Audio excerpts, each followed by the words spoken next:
नमस्कार। आज हम पढ़ने वाले हैं सिंधु घाटी सभ्यता। ये इतिहास का सबसे महत्वपूर्ण चैप्टर है जिसको पढ़ना बहुत ही अनिवार्य है और जानना इसलिए अनिवार्य है कि क्या हुआ था सिंधु घाटी सभ्यता में।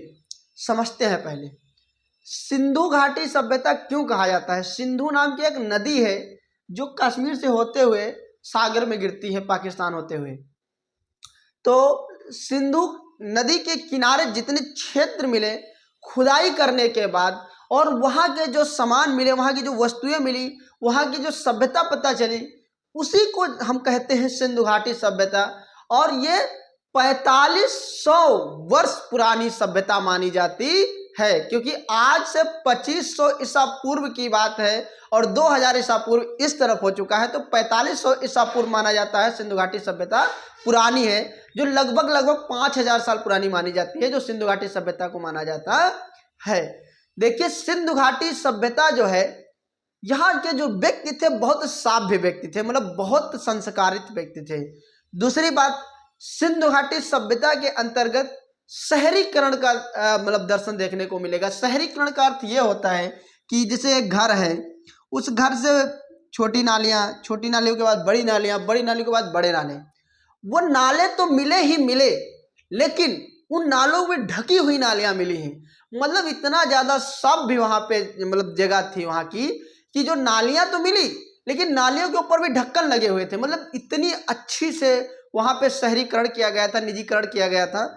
और दूसरी बात, स्नान गृह मिले, स्नान घर मिले, शौचालय मिले और तमाम ऐसी वस्तुएं मिले जो आज के समय एक अच्छे शहर में मिलती हैं। तो यही सब पढ़ने वाले हैं सिंधु घाटी सभ्यता में। तो जब सिंधु घाटी सभ्यता की सर्वप्रथम खुदाई की गई तो हड़प्पा क्षेत्र की गई। एक हड़प्पा क्षेत्र था जहाँ पे मतलब 2-4-10 ईंटें मिली। जब वो ईंटें मिली तो उनको लगा कि कुछ और भी होगा इसके अंदर। जब वो और खोदे तो उनको लगा और भी कुछ होगा। फिर वो पूरा एक शहर मिल गया, एक क्षेत्र मिल गया। उस क्षेत्र को कहा जाता है हड़प्पा सभ्यता। सिंधु घाटी सभ्यता का अगर दूसरा कोई नाम दिया जाए तो होता है क्या, हड़प्पा सभ्यता। सिंधु घाटी सभ्यता के जो जनक माने जाते हैं वो जॉन मार्शल हैं। कौन से हैं? John Marshall. और सिंधु घाटी सभ्यता की जिसने खुदाई कराई, तो जो हड़प्पा की जिसने खुदाई कराई उनका नाम था दयाराम साहनी जी। ये वर्ड जरूर याद रखिएगा। क्या नाम था? दयाराम साहनी नाम के एक महान व्यक्ति थे जिन्होंने हड़प्पा की खुदाई करवाई। और सिंधु घाटी सभ्यता के जो जनक थे उनका नाम था जॉन मार्शल।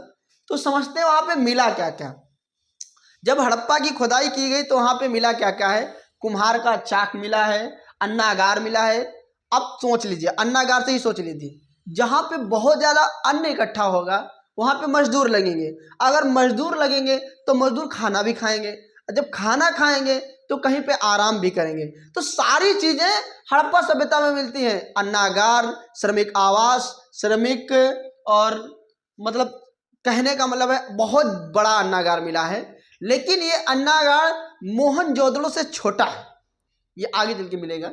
तो और मातृ देवी की एक मूर्ति मिली है जिसे माता जी बैठी हुई है और उसमें से पेड़ निकले हुए हैं।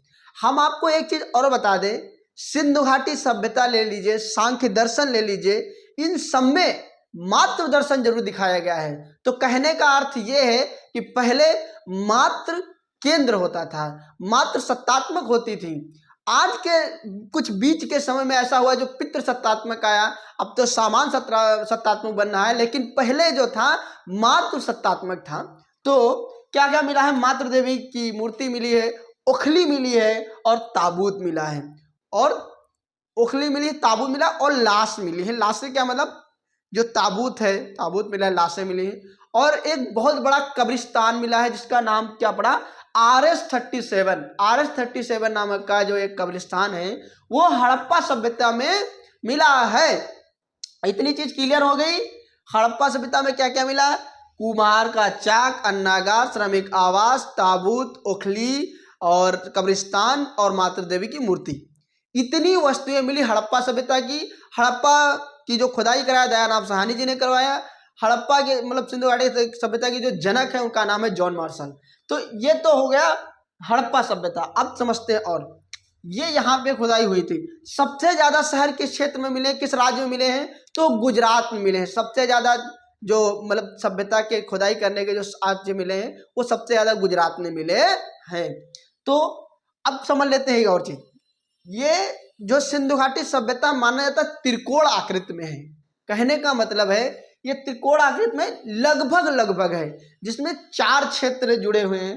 मांडा चिनाब नदी के पास में है, मतलब कश्मीर के पास एक मांडा क्षेत्र पड़ता था, जहां पे मांडा नामक जगह राज्य में जिला में खुदाई हुई है। फिर चिनाब नदी के आलमगीर जो आलमगीर हिंडन नदी के किनारे मिला है क्षेत्र है। दायमाबाद ये प्रवरा नदी के पास में पड़ता है, और सुतगांडोर जो डास्क नदी के किनारे पड़ता है। तो ये कैसा है, त्रिकोण आकृति का है। कैसा है, त्रिकोण आकृति का है। फिर समझते हैं, ये हो गया हमारी हड़प्पा सभ्यता। अब हम समझते हैं ये मोहनजोदड़ो।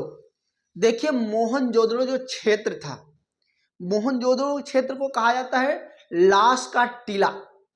क्या कहा जाता है, लाश का टीला, और लाशों का ढेर कहा जाता है।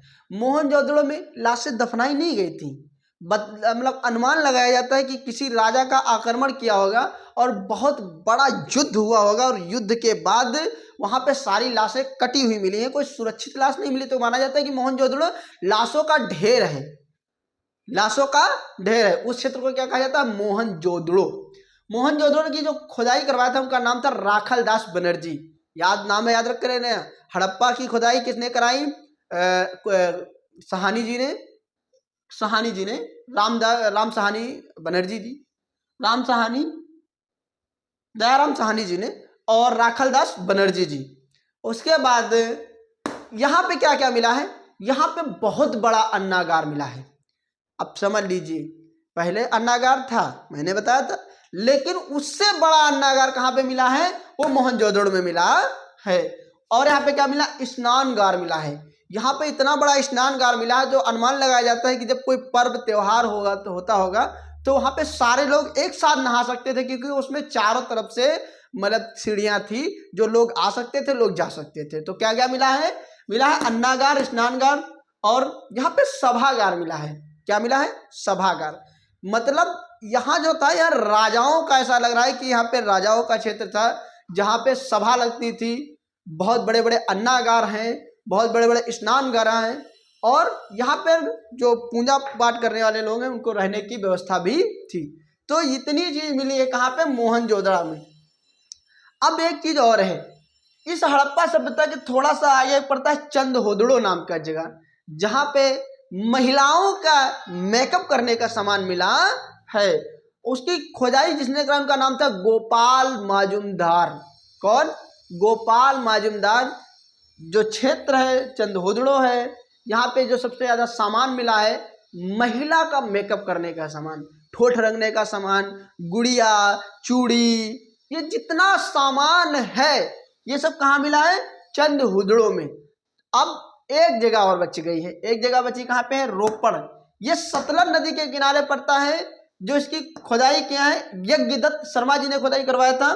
और यहाँ पे एक बड़ी कामन बात मिली है जो पाषाण काल में मिलती थी। कामन बात क्या, जो पाषाण काल और इस क्षेत्र में, रोपड़ क्षेत्र में दोनों समान है। समान क्या है, पाषाण काल में होता था जब लोगों को दफनाया जाता था तो लोगों के साथ में जानवर दफना दिए जाते थे। मतलब अगर कोई कुत्ता पाला हुआ है तो उसी के साथ कुत्ते को दफना दिया जाता था। इसी तरीके से रोपड़ नामक के क्षेत्र में सतलज नदी के किनारे जो अवशेष मिले हैं उसमें क्या हुआ है, एक आदमी है तो उसके साथ जानवर भी दफनाए गए हैं।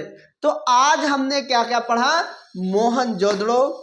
मोहनजोदड़ो, हड़प्पा सभ्यता, चंदहोदड़ो और रोपड़ जो सतलज नदी के किनारे पड़ता है। तो इतनी थी सिंधु घाटी सभ्यता की कहानी। हालांकि ये हमने जो पढ़ा है बेसिक से पढ़ा है। दूसरी बात और समझ लेते हैं, हम फिर ने वही बात बताया था कि सिंधु घाटी सभ्यता कहा क्यों जाता है। सिंधु घाटी सभ्यता इसलिए कहा जाता है क्योंकि ये सिंधु नदी के किनारे ये सारे क्षेत्र मिले हैं। मानते हैं कि इसके आसपास अलग अलग नदियां हैं, लेकिन वो सारी नदियां जा करके एक बार सिंधु घाटी या सिंधु नदी में मिलती जरूर हैं। इतनी बात क्लियर हो गई। दूसरी बात, ये जो था गांव का इलाका नहीं था, ये शहर का इलाका था। शहर का इलाका इसलिए था, अच्छा सा स्नानघर था, अच्छा था अन्नाघर था, अच्छी सी नालियां बनी थी, अच्छी सी सड़कें बनी थी, और अच्छे से घर बने थे, और अच्छे से शौचालय गृह थे। सबसे बड़ी बात तो यह है, शहरीकरण का सबसे बड़ा विकास इसीलिए माना जाता है कि वहां पे शौचालय घर थे, महिलाएं बाहर नहीं जाती थी, तो इसीलिए माना जाता है सिंधु घाटी सभ्यता को शहरीय सभ्यता। तो आज यहीं तक, मिलेंगे नेक्स्ट चैप्टर में सिंधु घाटी सभ्यता के बाद जो हमारा चैप्टर होगा। धन्यवाद।